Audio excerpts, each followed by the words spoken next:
ఇక విజయవాడ పశ్చిమ నియోజకవర్గంలో తెల్లవారుజామున పోలీసులు హడావిడి చేశారు. జనసేన పార్టీ బ్యానర్లు తొలగించేందుకు వచ్చిన కార్పొరేషన్ సిబ్బందికి పోలీసులు రక్షణగా వచ్చారు. పగటిపూట తొలగించకుండా దొంగల్లా వచ్చి రాత్రిపూట తొలగించడంపై స్థానిక ప్రజలు ఆగ్రహం వ్యక్తం చేశారు. పశ్చిమ నియోజకవర్గంలో జనసేన పార్టీని పోతన మహేష్ని చూస్తే అధికార పార్టీ భయపడుతుందన్నారు. ఇక వీఎంసీ అధికారులకు అక్రమ నిర్మాణాలు తొలగించడం చేత కాదు కానీ జనసేన బ్యానర్లు తొలగించేంత తీరిక ఉంటుందా అని స్థానికులు ప్రశ్నిస్తున్నారు. ప్రజలకు రక్షక భటులుగా ఉండాల్సిన పోలీసులు అధికార పార్టీ నేతలకు భటులుగా మారడం దారుణమన్నారు.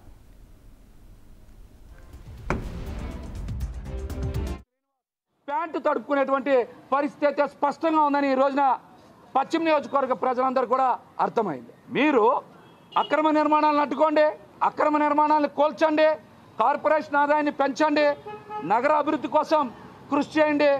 అంతేగాని అవేం చేయకుండా జనసేన పార్టీ బ్యానర్లు తొలగించడానికి అధికారులకి అంత అత్యుత్సాహం ఎందుకు వచ్చిందని కూడా అడుగుతా ఉన్నా. అర్ధరాత్రి పూట అంత హైడ్రామా నడపాల్సి వచ్చినటువంటి అవసరం ఏమొచ్చింది? మీరు సమాధానం చెప్పండి. వారం రోజుల నుంచి జరుగుతున్నటువంటి పరిణామాలకి వైఎస్ఆర్సీపీ పార్టీకి వెల్లంపల్లి శ్రీనివాస్కి భయం పట్టుకుంది మమ్మల్ని చూసి. దేవాదాయ శాఖలో పచారీ సరుకుల కాంట్రాక్ట్లో 500 నుంచి 600 కోట్ల రూపాయల అవినీతి జరిగిందని నేను బహిరంగంగా చెప్పా. దాంతోపాటు కాపు సామాజిక వర్గానికి చెందినటువంటి మంత్రి కొట్టు సత్యనారాయణ గారిని వెల్లంపల్లి శ్రీనివాసరావు మరియు అతని వర్గం అవమానించారని చెప్పా.